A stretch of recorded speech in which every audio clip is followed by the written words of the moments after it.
to another edition of Inside IU Softball with Michelle Gardner. I'm Dave Leno exclusively for IUHoosiers.com. Arguably the biggest storyline in the Big Ten Conference this season has been the Hoosiers on a 14-game winning streak. They just recently swept Iowa at home. Morgan Mello earned co-Big Ten Pitcher of the Week with Jordan Taylor of Michigan. She's been such a workhorse for you, has logged over 60 consecutive innings and had a one-hitter on Sunday. Well, she was absolutely phenomenal, and it's coming down. She's thrown so many games, and you just have to, at some point, I'm like, okay, is her arm going to hold up? And, wasn't feeling the greatest on Saturday, so for her to come out with that performance on Sunday was amazing. It's been such a long time since you guys last lost a ball game in Louisville, and that was a walk-off hit for them.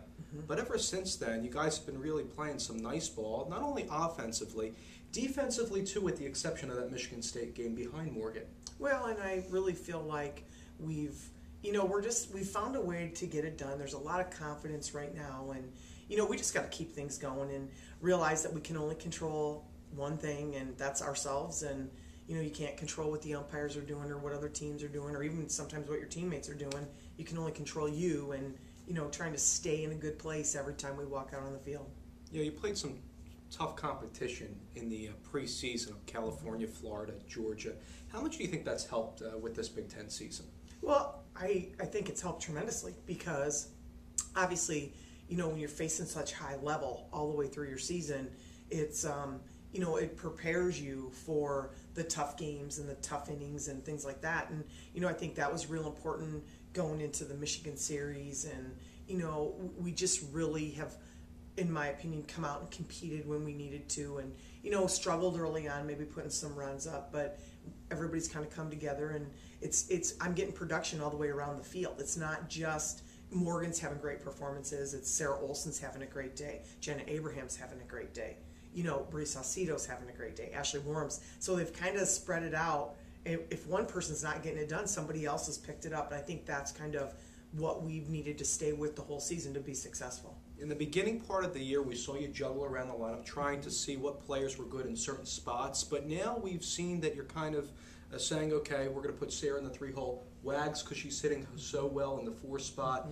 and then you have kind of figured things in this lineup out a little bit now. Well, I think early on, Wagner was struggling, and we came to a point where we took her out of the lineup, and I talked to her a lot because I think it was that she was putting too much pressure on herself, because in my opinion, and I said this to her, for us to be successful down the road, you have to hit the ball, because she's a phenomenal hitter, and hitters get in their own heads and then they can't do things, and everybody struggles with that, but she really just has stepped up and done a good job, and I think that kind of solidified it a little bit. Obviously, we've made some changes with who we DP in certain spots, but I think we've put it together the best we can to be successful, and it's obviously worked. So I've kind of, yes, stayed with it a little bit more now, but it's still, I'm going to put the people out there who I feel are the best 9 to get it done. But I also feel confident in every single person off my bench. Megan Murphy's come in games and done a great job.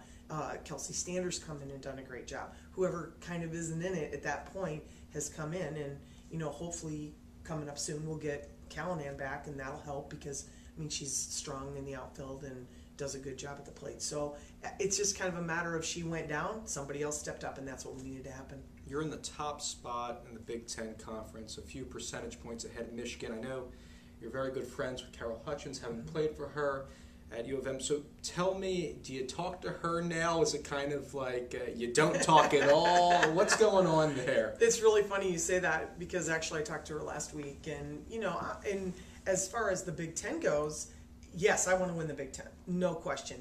But in postseason, obviously I want to be there and we want to do well. But as a conference, I want Michigan there, and I want them to do well.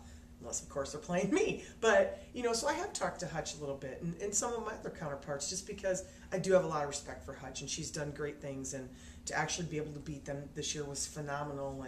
But yet, it's still, we got to keep everything in perspective.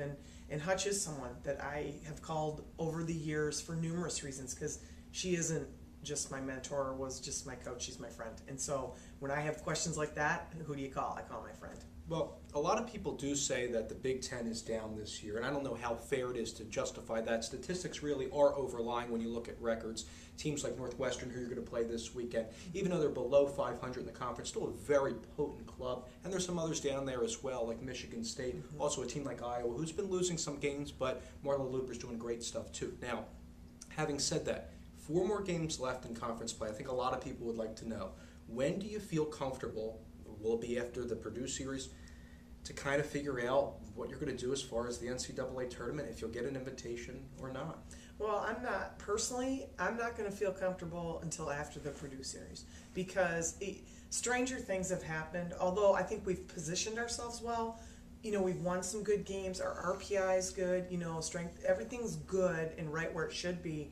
But, I don't personally, I want to win the Big Ten. I'm not worried about postseason just yet. I want to win the Big Ten. And as soon as the last Purdue game's done, and however the cards may fall, then I'll worry about postseason, if that's what is in the cards. All right, Northwestern this weekend, I mentioned below 500 record in the conference. Still last year, a ranked ball club. Monco also, they have Allard, who's very good for them. Well, I will tell you this. I don't, yes, they may be down record-wise, but they are strong. They've got a great offense. They can put up some numbers, and the problem is, yes, they've dropped some ball games as of late, but they'll fight. They'll come back, and they're very well coached. They're very well rounded, and they're going to compete. They're going to compete to win no matter what happens. And the bottom line is, we just have to come out and play our game and control the controllables, because besides that, there's nothing else we can do. We put it all and leave it on the field. Whatever's going to happen is going to happen. But at this point, in my opinion, this conference, there's no cakewalks. I mean, we have had to battle every single game we've played to win, and this weekend's going to be no different. Well, it's a lot more quiet here around the athletic facilities in Bloomington. It's finals week on campus.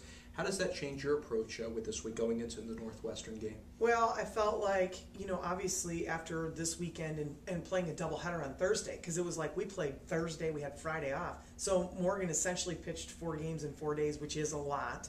And, she needs a rest. We all need a rest. We took yesterday off. We're actually taking today off for finals reasons, because most of them have most of their finals yesterday and today.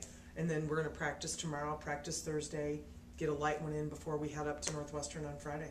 All right, as a broadcast reminder, the first game against Northwestern will air on BigTenNetwork.com, and the Sunday game will broadcast on the Linear Network. On behalf of Coach Michelle Gardner and our videographer and editor Nate Wiekers, I'm Dave Leno.